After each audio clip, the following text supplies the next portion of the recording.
بسم اللہ الرحمن الرحیم اعوذ باللہ من الشیطان الرجیم بسم اللہ الرحمن الرحیم وبہ نستعین الحمدللہ۔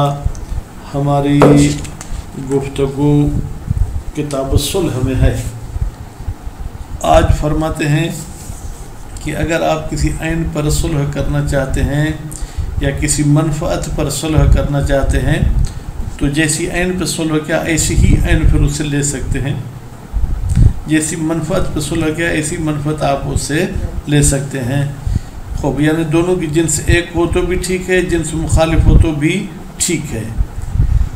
خوب، اس کے بعد پھر فرماتے ہیں لیکن اگر ہم اس کو بیع کی فرع مانیں گے تو جب دونوں کی جنس ایک ہو تو پھر اس میں ربا والی بات کو مد نظر رکھنا چاہیے تاکہ کہیں جو ہے کیا ہے ربا اور سود لازم نہ آئے۔ پھر فرماتے ہیں کہ ہم دو نے صلح کیا، میں نے صلح کے بدلے میں آپ کو ایک چیز دی، ایک عوض دیا، بعد میں پتہ چلا کہ وہ عوض تو کسی اور کا تھا، تو یہ صلح دونوں طرف سے باطل ہو جائے گا، وہ جیسے بیع باطل ہو جاتی ہے۔ خوب، لیکن اگر وہ عوض معین نہیں تھا بلکہ میں نے آپ کو کہا کہ ہاں میں آپ کو 500 روپے دوں گا لیکن کوئی نوٹ سامنے نہیں رکھا، تو اب جو دے رہا ہوں اگر کسی اور کا نکلا تو بھی یہ صلح باطل نہیں ہوگی، بلکہ پھر دوسرے 500 ہم اسے کہیں گے کہ وہ دے دے۔ اچھا، اگر عوض میں عیب نکلا، آپ نے جو مجھے بکری عوض میں دی تھی وہ معیب نکلی تو پھر عرش ہے، یعنی کہتے بالکل عرش ہوگی۔ خوب، یا یہ کہ وہ صلح کو ختم کر دے۔ خوب، اور اگر غبن اور دھوکہ نکلا، جو چیز آپ نے مجھے 500 کر کے دی تھی وہ تو 300 کی تھی، تو ایسی صورتحال میں کیا ہوگا؟ کہتے ہیں ہم کہیں گے خیار ثابت ہے کہ بھائی غبن کی وجہ سے آپ کو اس عقد صلح کو ختم کرنا چاہیں تو کر سکتے ہیں۔ اچھا، اگر سونے اور چاندی پہ آپ کی صلح ہوئی ہے تو اگر بیع ہوتی تو سونے اور چاندی کے بیع میں شرط ہے کہ قبض و اقباض فی المجلس ہونا چاہیے۔ صلح کا تو صلح میں ضروری نہیں ہے، کیونکہ یہ جو معاملہ صرف ہے، جو قبض و اقباض والی بات ہے، یہ مخصوص ہے بیع کے ساتھ۔ خوب، البتہ ربا کو مد نظر یہاں بھی رکھا جائے گا۔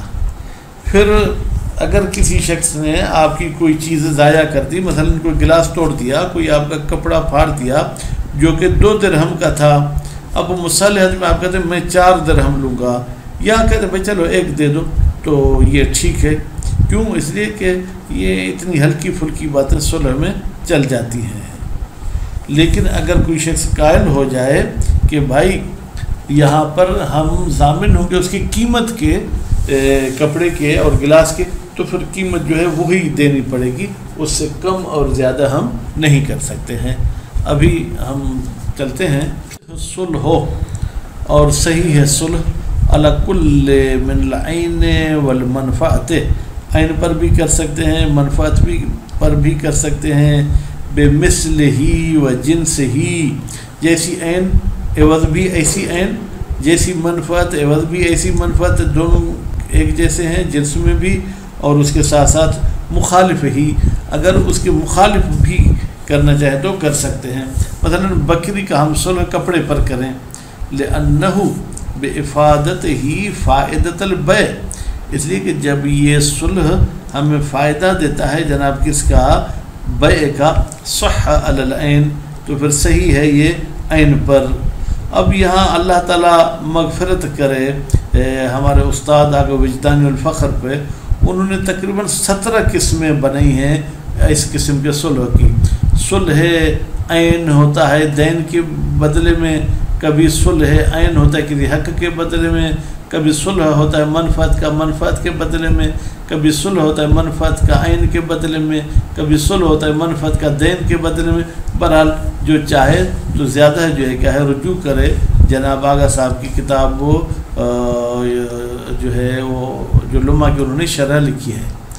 خوب، صح علی العین وبإفادتہ فائدۃ الاجارۃ، اور جب صلح ہمیں فائدہ دیتا ہے اجارے کا، صح علی المنفعت، تو منفعت پر جو ہے کیا ہے یہ صلح کرنا صحیح ہے۔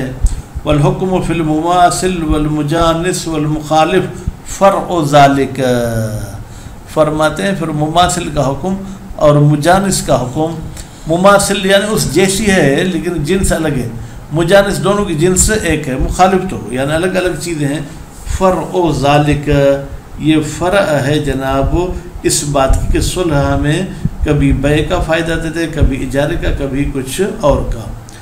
والاصل والعموم یقتضیان، فرماتے ہیں اصالت الصحت اور عموم سے مراد کیا، اوفوا بالعقود، یہ دونوں تقاضا کرتے ہیں کہ صحت الجمیع، کہ ان تمام موارد میں صلح صحیح ہے، بل ما هو اعم منہ، یہاں منہا، بلکہ ہم یہ کہیں گے کہ یہ جو اوپر موارد عین اور منفعت والے بتائے گئے اس سے اعم صلح کرنا ٹھیک ہے، کہ صلح الحق کے شفعہ، جیسے شفعہ کے حق پر صلح کرنا، مثلا دو شریکوں میں سے ایک شریک اپنی چیز بیچتا ہے کسی اور بندے کو، تو دوسرا شریک آ کے کہتا ہے اخذت بالشفعہ، بھائی میں شفعے کا حق جاری کرتا ہوں، یا آپ کسی اور کو نہیں بیچ سکتے، اب آپ کہتے ہیں چلو بھائی یہ چیز لے لو، صلح کرتے مجھے بیچنے دو۔ والخیار، یا مثلا کسی معاملے میں خیار تھا، ابھی مجھے ڈر ہے کہ وہ خیار جاری کر کے پھر میرا معاملہ توڑ دے گا، میں کہتا ہوں بھائی آپ اپنے خیار کو ختم کرو، یہ اتنی رقم لے لو۔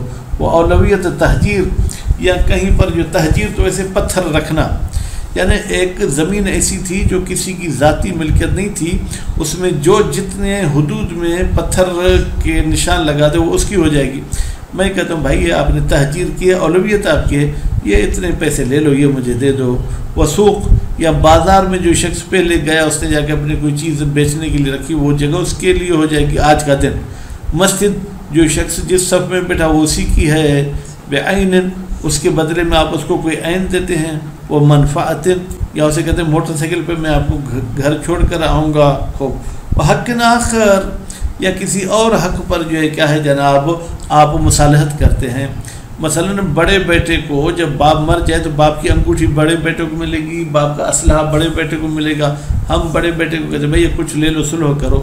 للعموم، ہم عمومیت کو مد نظر رکھتے ہیں، اوفوا بالعقود، کہ بھائی آپ وفا کرو عقود کے ساتھ، تو اسی پر ہم کہیں گے یہ صلح صحیح ہے۔ ولو ظہر استحقاق العوض المعین، اگر ظاہر ہو کہ یہ جو معین عوض معین کر کے دیا ہے، کلی اور فی ذمہ نہیں ہے، وہ کسی اور کا تھا، خب من احد الجانبین، یا میری طرف سے یا آپ کی طرف سے، تو بطل صلح باطل ہو جائے گی، کل بیع، جیسے بیع باطل ہو جاتی ہے جب ایک عوض کسی اور کا نکلے۔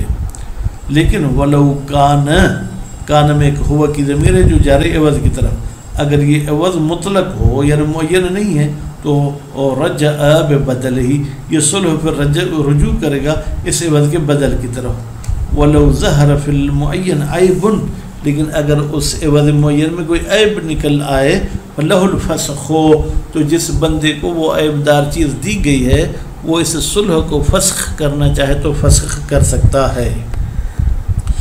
تخییر ہی، اب جس شخص کے اس عوض میں جو ہے کیا ہے جناب عیب نکلا، کیا اسے یہ اختیار ہے بینہ کہ فسخ کرے، و بین العرش، یا وہ شخص جو ہے کیا ہے عرش لے لے، وجہن قوی، کہتے ہیں کہ اس میں بھی وجہ قوی ہے۔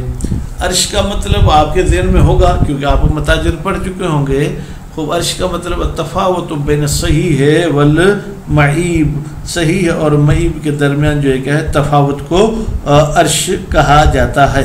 خوب، تو فرماتے ہیں کہ اس شخص کو جو ہے کیا اختیار ہے کہ فسخ کرے یا جو ہے کیا عرش لے لے۔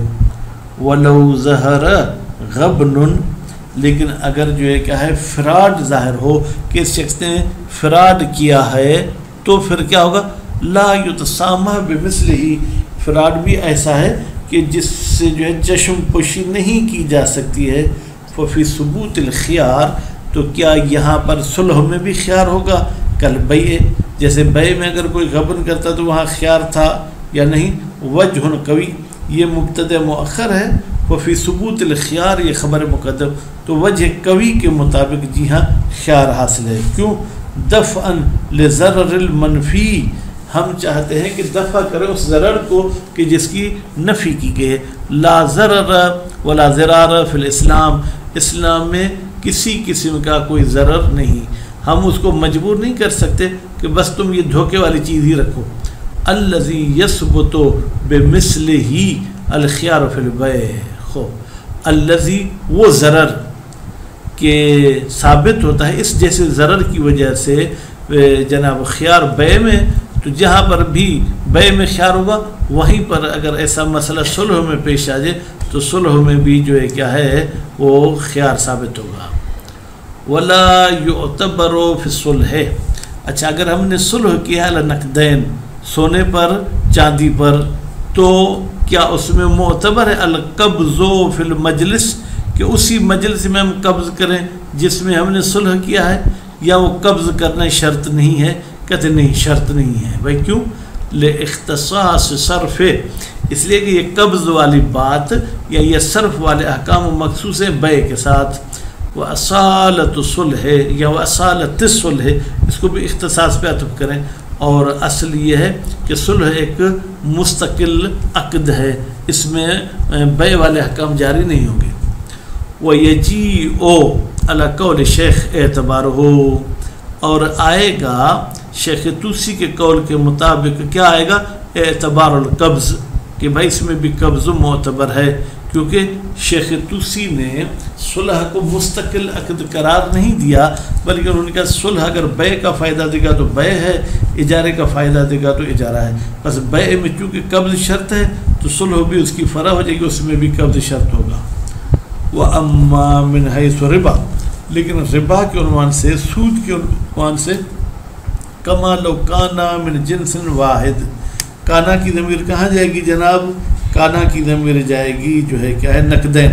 اگر نقدین ایک ہی جنس سے ہوں، یعنی سونے پہ ہم صلح کر رہے ہیں اور اس کے عوض میں بھی سونا دے رہے ہیں، فَإِنَّ الْأَقْوَى، پھر قول قوی یہ ہے کہ جناب ثبوتہ، ربا بھی ثابت ہوگی فی ہے اس صلح میں، بل فی کل معاوضۃ، بلکہ ربا تو ہر معاوضہ میں ثابت ہوتی ہے. لإطلاق تحریم، اس لیے کہ ربا کا حرام ہونا مطلق ہے. کہاں پر؟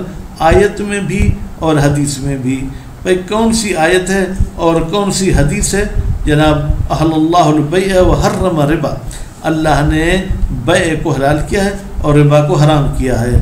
اب حرم جو ہے کیا ہے؟ یہ مطلق ہے، اور یہ جو ہے جناب